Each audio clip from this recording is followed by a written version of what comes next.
salamat. Mga kababayan, ladies and gentlemen, Assalamualaikum warahmatullahi wabarakatuh. Madayaw, maayong adlaw kaninyong tanan. Magandang araw sa inyong lahat. Happy Independence Day po sa inyong lahat. Unahin ko po muna ang aking mga pagpapasalamat dahil po baka sa sobrang excitement natin mamaya ay malimutan ko ang mga pagpapasalamat ko. Una po, ang pagpapasalamat ko sa inyong lahat, mga kababayan namin dito sa Malaysia, sa inyong oras, sa inyong paghahanda ng damit, sa pagkakataon na ibinigay ninyo sa amin ngayong araw na ito para po tayo ay makapag-celebrate ng Independence Day celebration dito sa Kuala Lumpur. Marami sa inyo ang nagpalit ng day off, nag-absent, bigla na lang nawala sa trabaho. Meron din namang pinayagan ng kanilang mga employers. At marami ang binago ang schedule para lang tayo ay magsama-sama ngayong araw na ito. Maraming salamat po sa inyong lahat. Alam ko po yung pagbabago ng day off dahil kanina doon sa baba, pagdating ko ay meron tayong mga kababayan na nag-aantay. Picture na lang daw sana dahil hindi sila imbitado at hindi sila makaakyat dito sa taas. So sabi ko, wala namang problema. Ako nang bahala sa inyo. Picture tayo dito, akyat tayong lahat doon sa taas. Nasa likod po sila. At noong kami ay paakyat sa elevator, sabi po nung isang kababayan natin, Inday Sara, nagpalit ako ng day off para sa iyo. Kaya po, una po talaga ang aking pagpapasalamat sa inyong lahat dahil nandito kayo. Pangalawang pagpapasalamat po ay para po sa Maisog, Kuala Lumpur at sa Kingdom of Jesus Christ. Dahil po tinulungan nila kami, ang Office of the Vice President, na ma-organize po ang ating pagtitipon ngayong hapon na ito. Maraming salamat sa inyo.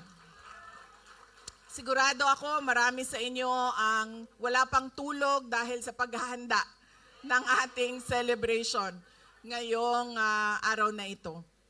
Ang susunod na pagpapasalamat ko ay sa mga kasamahan ko po sa Office of the Vice President. Maliit lang po ang team namin, pero sila po yung kausap ng ating mga local organizers. Unang-una na po si Jaira.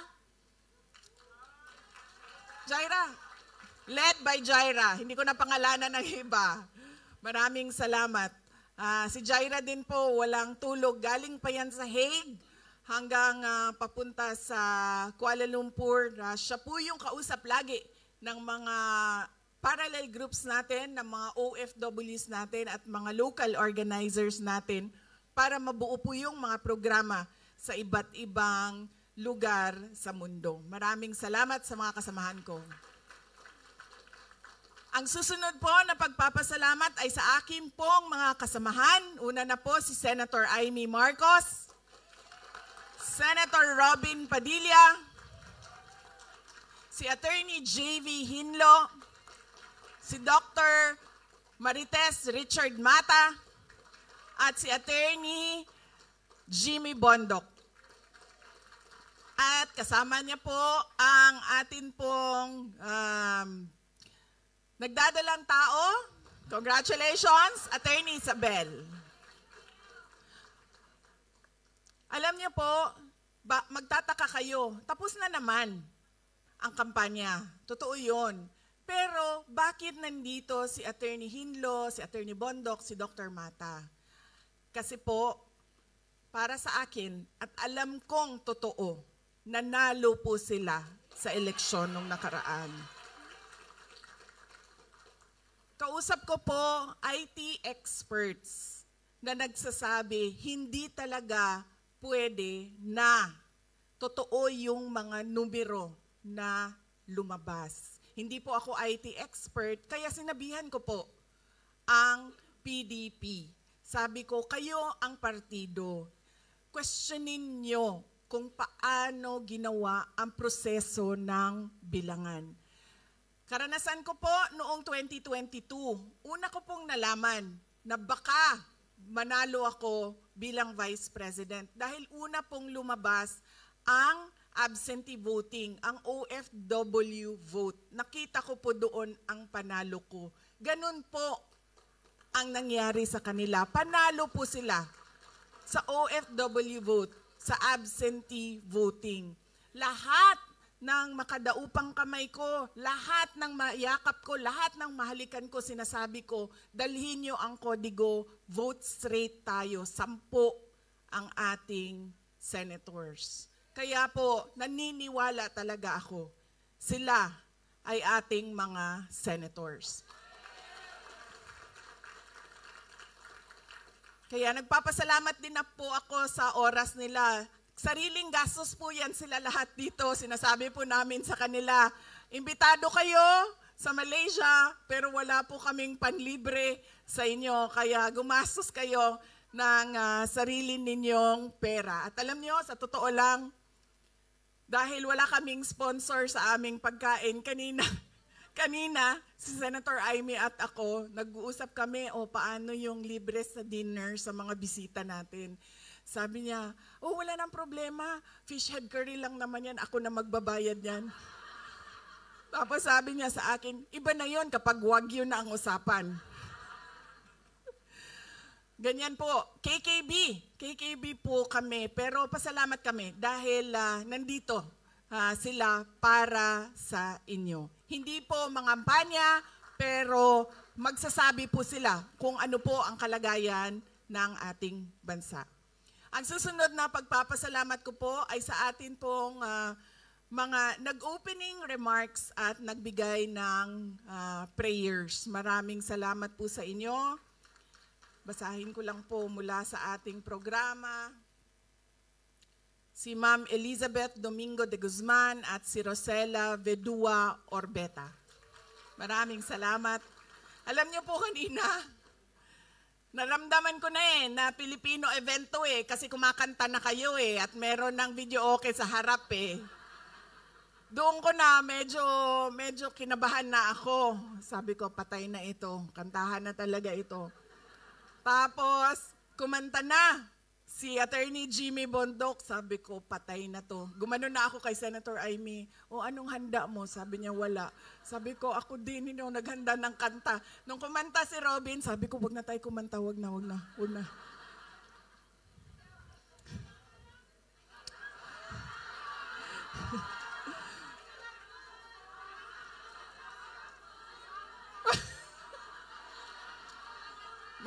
Mag-practice muna kami ni Doc Marites Mata, ha? Tapos babalikan namin kayo mamaya. Kabisaduhin ko muna yung kanyang moves. Kaya po, tapos naramdaman ko po yung init ng inyong pag-welcome ba? Yung init ng inyong pagtanggap sa amin dito. Maraming salamat. Thank you, ma'am. Kinabahan ako sa inyong kanta talaga kanina. Sabi ko, patay, wala akong handa. Noon pong kinakanta yung You Raise Me Up, ito po ay alam nating lahat, kanta ni dating Pangulong Rodrigo Duterte. At lagi ko po yung naririnig. Sa sasakyan niya, sa bahay niya, pinapatugtog niya yan. At alam niyo po, kanina, medyo na-touch ako sa kanta. Dahil naalala ko siya. At syempre, malayo siya sa ating lahat. At alam nyo, naalala ko din siya sa mga turo niya sa akin kanina. Dahil medyo syempre ano yung damdamin ko sa kanta, pero naalala ko lagi sinasabi niya sa akin noong ako ay lumalaki, bawal umiyak. Mag-isip ka lang ng solusyon, always forward, bawal umiyak. Ito, hindi ako nagpaalam kay Kitty, pero sabihin ko na sa inyo, nung isang beses na magkasama kami sa pagbisita doon sa loob ng ICC Detention Unit, sinasabihan ko na yan sila lahat bago pumasok, huwag kayo umiyak doon sa loob, huwag kayo umiyak kasi magagalit yan. Huwag kayo umiyak. Yan beses yan. Isang beses, kasama ko si Kitty, hindi nakapagpigil. Kasi siya naman ay malapit talaga kay Pangulong Duterte. In fact, hanggang ngayon, pag merong pagkakataon, ay tumatabi pa din sa tulog si Kitty sa aming tatay. So umiyak. Gumanon na ako sa kanya. Tapos, nakita siya. Siyempre, nakita siya kasi gumaganyan doon eh. Tapos, pinagalitan. Sinabihan siya, your tears won't help. So sabi ko,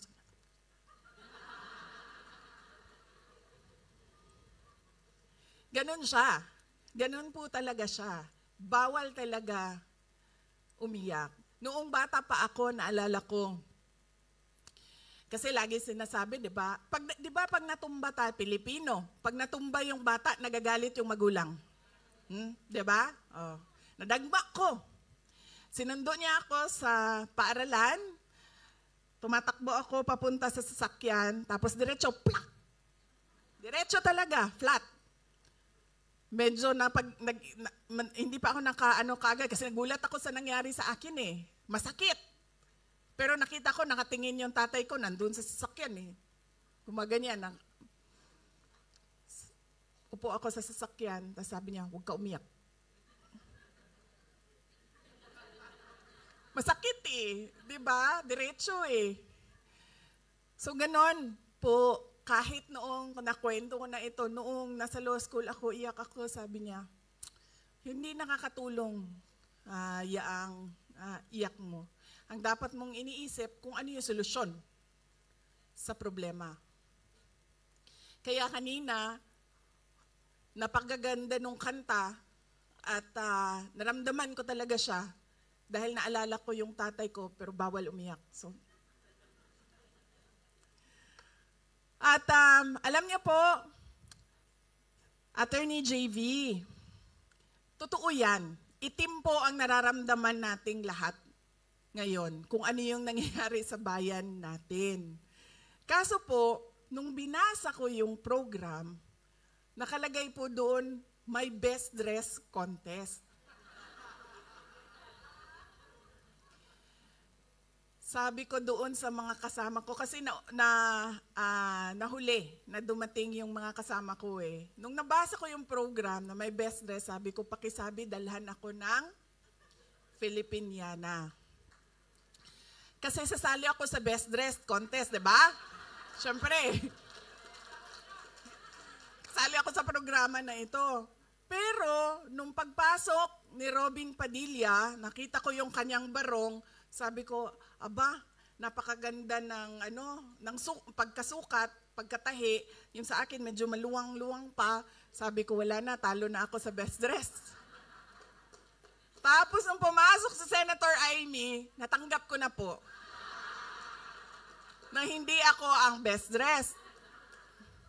Sabi ko sa kanya kanina, sabi ko, ang ganda ng green mo. Sabi ko, sa akin na yan. Binigay naman niya sa akin. Gusto ko yan dahil see-through parang pang Ivana Alawi. Kitang-kita dito no? Pero, kanina, nung nakatayo si Attorney Jimmy Bondoc dito sa harap, Attorney JV, naisip ko na siya na lang ang ating i-best dressed sa table namin. Kasi nagpagawa siya ng barong para sa oath-taking niya.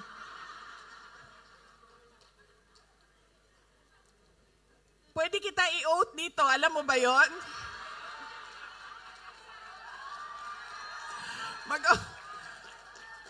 Pwede ko i-administer yung oath mo.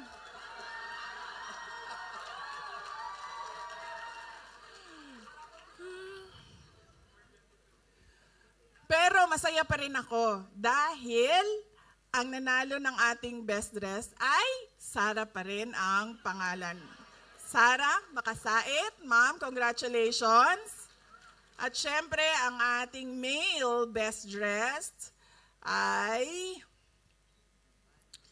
Jambara bin Jinula. Congratulations.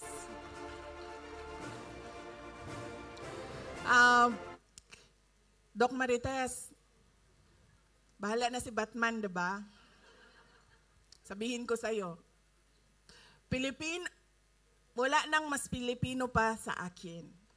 Kanina, si Jaira, yung atin pong lead organizer galing sa Office of the Vice President, 1:34 na. Nasa hotel pa ako. 1:30 ang magsisimula yung program natin, di ba? 1:34 na, nasa hotel pa ako. Sabi ko sa kanya, Jaira, sabi ko, gusto nyo ba na magsimula na kayo? Kasi ang usapan natin, 1:30. Hahabol na lang ako.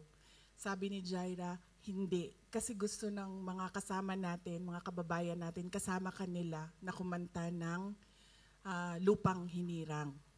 So sabi ko, okay. Pero sabihin mo sa kanila, traffic. At malilate ako. Totoo naman. Totoo din naman talaga. Pero dapat umalis ako ng alauna para umabot ako ng 1:30. Hindi ako aalis ng 1:34 para dumating ng 2:00. Isa pa, traffic yan. Yan lagi pakisabi na traffic. Pangalawa, bahala na si Batman. Noong galing kami sa Hague, tapos nakalimutan ko lang kung ano yung topic namin ng nanay ko. Sa galing kami sa Hague, nito lang nag-duty kami, bisita doon kay dating Pangulong Duterte. May sinasabi siya sa akin. Tapos sabi ko, Ma, bahala na si Batman, Ma. Uy. Tapos sabi niya, Day, sino si Batman? Sabi niya, lagi mo yan sinasagot sa akin sa chat. Sino si Batman? Sabi ko, Ma, si Batman ba? Yung cartoon character ba si Batman? Batman and Robin, Batman. Tapos sabi niya, oh, bakit bahala si Batman? Napaisip din ako, bakit nga ba bahala si Batman? Fresh na fresh yan. Kagagaling lang namin sa biyahe. Tinanong talaga ako ng nanay ko, sino daw si Batman? At hindi ko na rin alam, bakit ba bahala si Batman? Bakit hindi bahala si Superman? Spider-Man? Yan din kasi lagi na ang tanong ko, ang sagot ko sa lahat ng mga tanong na walang sagot. Kapag hindi ko pa naisip kung ano yung solusyon. Bahala na si Batman. Kahapon, alam niyo po, galing kaming Hague. Nakita niyo po yung mga lakad namin doon dahil nagpapalit-palit po kami ng pamilya para panigurado na meron pong pamilya na andoon, nagbabantay kay dating Pangulong Duterte. So palit-palit po kami lagi. Ako, si Hanilet, yung kuya ko, sumama sa amin si Baste. So kagagaling lang namin doon. Tapos sa sobrang pagod ko, sa totoo lang din talaga, pagod na din talaga ako na magbiyahe doon. Kasi ano ba yung biyahe doon? 6 hours plus 9 hours, no? 15 hours yon papunta, tapos 15 hours yon pabalik. Tapos gagawin mo yon every 2 weeks. 15 hours. So napagod ako. Hindi ko na naayos yung aking gamit. dahil umuwi lang kami ng isang araw. So umuwi kami ng 5, no? Tapos 6 nasa office tayo. Yes, umuwi kami ng June 5. June 6 nasa office kami kasi kailangan namin magpirma at yung mga mag-oath-taking, pwede ka din mag-oath-taking sa office namin. May schedule pa kami sa May 25 ata yun. At pagkatapos nun, June 6 ay aalis na kami. So sa sobrang pagod ko, yung maleta ko, suitcase ko, galing sa Hague. Yun ang dinala ko papunta sa biyahe namin. Galing kaming Vietnam. Sinama ko po yung anak ko at kami lang dalawa at nagbiyahe kami ng Vietnam. So yung dala ko, yun ay galing sa Hague. At nakakatawa dahil yung mga pasalubong na dapat maiwan sa Pilipinas ay nandito po siya sa Malaysia. Ganyan ang sobrang pagod ko na sabi ko sa kasama ko, ilagay mo na lang yung 2 Filipiniana, ito dinagdag lang kasi nagkulang. 2 Filipiniana, ilagay mo na lang yung pasok mo. Tapos, padala mo na yan. Yan na yung check-in. So kahapon, naubusan na ako ng damit. Tapos, sabi ko sa laundry, sabi nila 24 hours pa daw. So hindi mabalik kaagad dito sa hotel. So sabi ko sa anak ko, punta tayo ng mall kasi kailangan ko bumili ng t-shirt. Dahil kailangan ko ng pangpalit, no? Yung pantulog, okay lang yun, paulit-ulit kahit nung nagsimula siya nung May 24, pabalik-balik siya, okay lang yun. Pero yung sa panlakad, kailangan talaga, fresh, no? So, sabi ko sa kanya, bili tayo ng t-shirt. Kain tayo, tapos bili tayo ng t-shirt. So, naglalakad kami sa mall, sa pavilion. Naglalakad kami doon. Tapos sabi ko sa kanya, naglalakad kami, sabi ko, alam mo, ang ganda ng Kuala Lumpur. Sabi ko sa kanya, ang daming laman ng kanilang mall, madaming stocks yung kanilang, mo yun, hindi ka napipilitan na ito na lang bibilhin ko kasi ito lang yung nandoon. Marami kang choices. Napakaganda ng mall, tapos maayos. Tapos sabi ko sa anak ko, maganda to. Sabi niya, oo nga ma. Sabi niya, dalhin natin yung dalawa niya daw kapatid. Dalhin natin sila dito para makita nila ang Kuala Lumpur.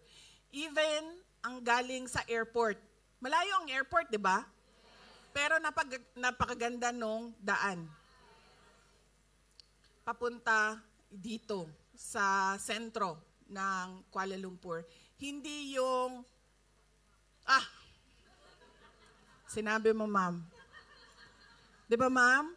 Sa atin, alam mo, nakasimento naman siya, naka-asfalto naman siya, pero bakit gumaganon? Hindi ko maintindihan. Talaga, totoo. Dumadaan ka ng EDSA, nakasimento man siya, asfalto siya, pero bakit dito, suabe? Di ba? So, yun yung nakita namin na dapat kaparte ng programa natin sa Independence Day. Yung mga best practices sa ibang bansa na kayong lahat nakita ninyo. Dahil tumira, nagtrabaho, 20 years, 15 years, 10 years kayo sa ibang bansa at nakita ninyo kung ano yung mga pinakamaganda na ginawa nila para sa kanilang bansa na gusto natin makita sa ating bayan. Na ngayon ay pangarap pa lang, pag-uusapan natin, pero sa susunod dapat nakita natin, naramdaman natin at maipamana natin sa mga anak natin. Hindi yung kung ano yung 1990s ay ganun pa rin ang ibigay natin sa ating mga anak. Kaya po napakahalaga ng celebration natin ng Independence Day. Dahil ito ay celebration ng ating kalayaan, pagpapasalamat sa ating mga ninuno, pero ito din ay pagkilala ng ating mga problema bilang bayan, at ito din ay panahon para tayo ay makapagbigay ng ating mga pangarap para sa ating pinakamamahal na bayan. Isang maisog na pagbati. Intro pa lang po yun. Ito po yung totoo na speech. Ito po yung totoo na speech. Kailangan ko po gawin ito kanina, si Senator Amy, sabi ko sa kanya, huwag mo ako kasapin kasi hindi pa tapos yung speech ko. Ginagawa ko siya. Tapos habang kumakanta si Jimmy Bondok, gumaganon-ganon ako, pero edit ako ng speech. Habang kumakanta si Robin Padilla, sabi ko, Jaira, pasa mo sa akin yung ano. Tapos sabi ni Senator Amy, Baba, bakit parang seryoso yung speech mo? Bakit, siniseryoso mo yan? Sabi ko, trabaho ko kasi. Trabaho ko ang magbigay ng mensahe para sa inyong lahat.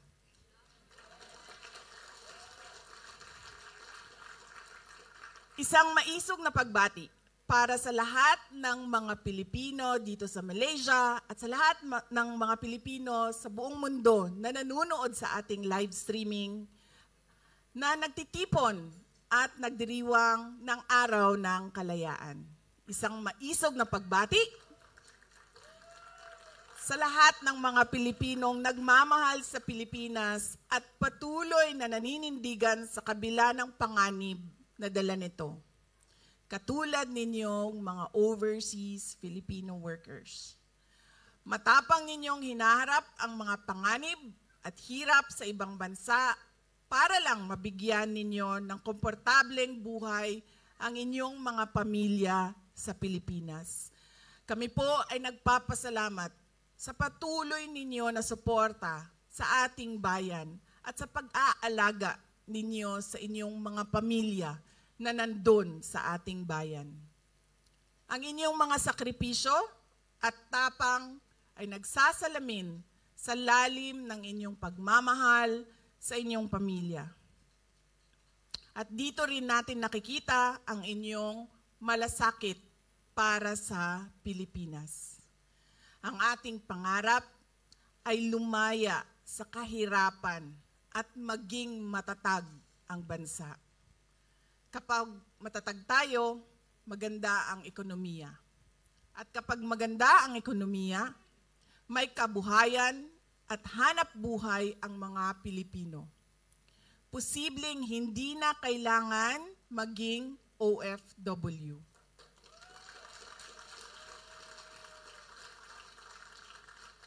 Aalis lang po tayo sa ating bansa, hindi dahil sa pangangailangan, kundi dahil sa kagustuhan.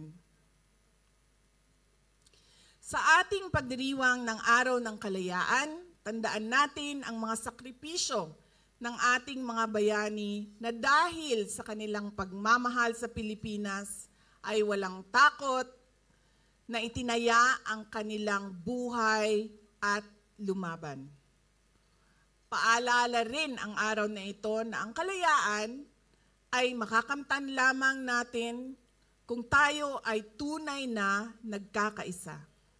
Dahil sa ating pagkakaisa ay nagkakaroon tayo ng lakas, ng determinasyon, ng tapang, ng kaisog. Gayunpaman, sa ating pagkakaisa ay nalalantad ang mga interes na salungat sa interes ng mga Pilipino. Nabubunyag ang tunay na kulay at nalalantad ang kanilang pagbabalat kayo. Gamit ang dahas at hiram na kapangyarihan ay papahirapan nila tayo. Ang dinaranas ngayon ni Pangulong Rodrigo Duterte ay konkretong halimbawa nito. Alam niyo po, meron na po akong mga nakilala sa iba't ibang bansa dahil sa trabaho ko mga dayuhan dahil sa trabaho ko bilang isang vice president at dating education minister. At sa mga nakausap ko, lahat sila nagsabi, it is unthinkable for a government to surrender its citizen to a foreign power. Yan ang eksaktong sinabi sa akin ng isa sa mga nakausap ko. Tapos, lingo-lingo siya, pero sa Pilipinas, napakadali na ibigay ninyo ang inyong former head of state. Kaya ako man ay, kahit hindi anak, kahit sabihin na lang natin, karaniwang mamamayan, nahihiya ako sa ginawa natin sa ating dating Pangulo.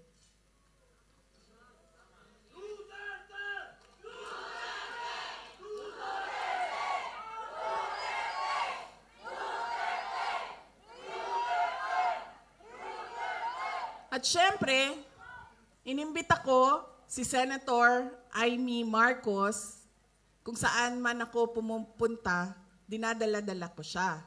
Kasi sinasabi ko sa kanya, hindi ako ang magbabalik kay dating Pangulong Duterte sa Pilipinas. Dahil ang kapatid mo ang nagpadala sa kanya sa Hague, ikaw ang magbabalik sa kanya sa Pilipinas.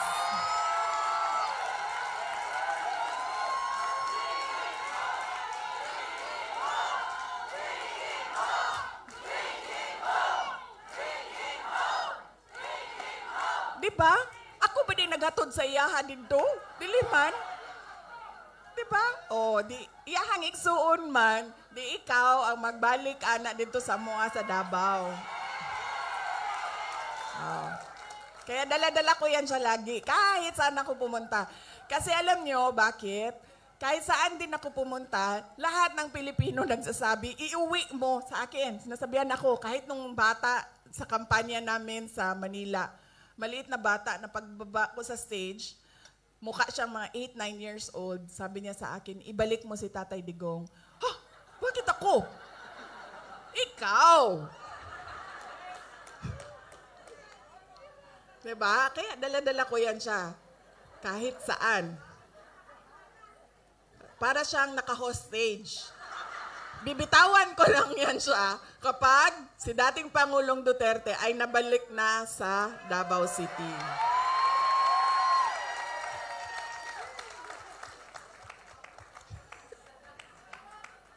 Tapos pagbabayarin ko pa yan ng fish head curry mamaya. Tulad kay Pangulong Duterte, dahil sa kanyang patuloy na pagmamahal at malasakit sa ating bayan, ay itinuring siyang kalaban ng mga taong lasing sa kapangyarihan. Patunay din ito ng ating karanasan na nagpapakita na ang pagmamalasakit at paglilingkod sa bayan ay banta sa interes ng iilan lamang. To them, we are a hindrance, an obstruction to the path of their personal ambition, an enemy they must eliminate to clear their way. Napanood nyo ba yung speech ni Senator Amy doon sa Senado? Yun po ang kabuuhan ng explanation ng sinasabi ko. Hindi ko po napanood, pero panoorin nyo. Marami ang nagsabi sa akin na naipaliwanag niya ng maayos kung ano ba yung nangyayari sa impeachment na ginagawa. The attacks are cowardly, yet openly disingenuous and arrogant, absence of basic human decency and respect for the rule of law, typical of people drunk in power. Pero nananatili tayong nakatayo dahil ang ipinaglalaban natin ay tama at totoo. We remain strong, steadfast, and grounded in truth, integrity, and faith in the hand of God that will move in ways we cannot comprehend at this point. Justice bends to the truth, and we are ever more resolute in our fight for the Philippines. Kalayaan, kinabukasan, yung ating KKK,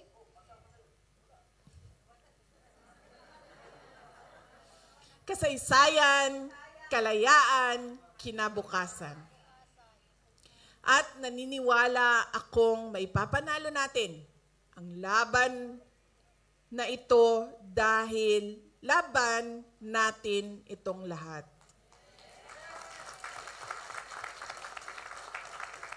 Maipapanalo natin ito sa kabila ng mga banta, pananakot, pagmamalabis at bangis. Tandaan natin na walang silbi ang anumang hadlang sa nagkakaisang mamamayan.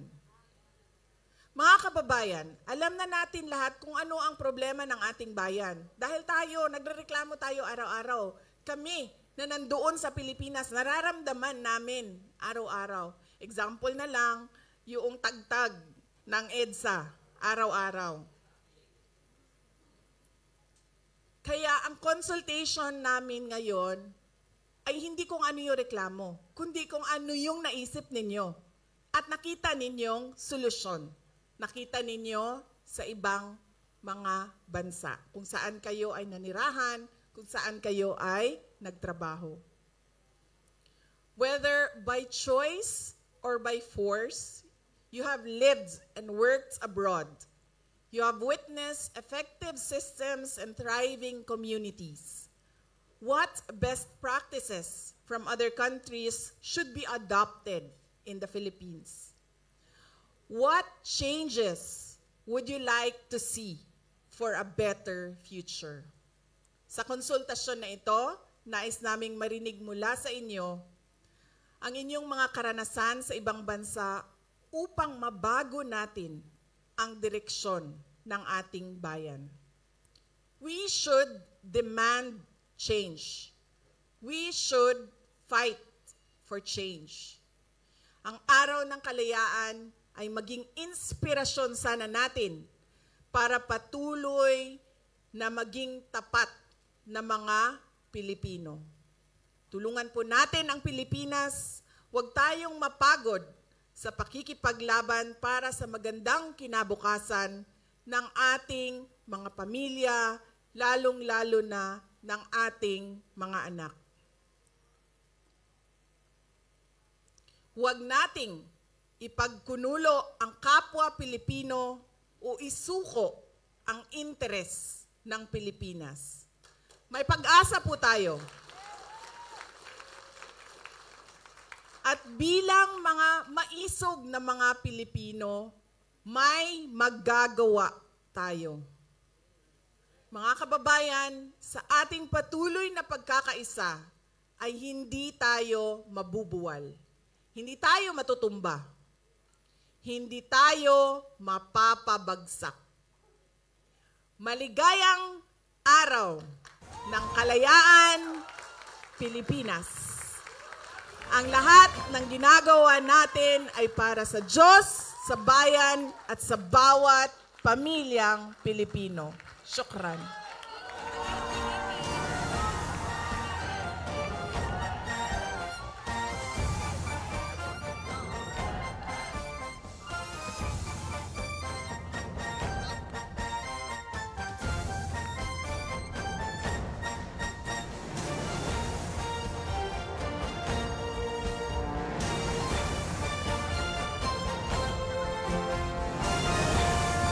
Maraming salamat, Vice President Sara Duterte! So, ililin na po namin lahat po ng ating pong mga speakers na pumunta po pansamantala sa stage para po sa ating pong presentation of Filipino community groups. Mari na po tayong makaupo, mga kababayan.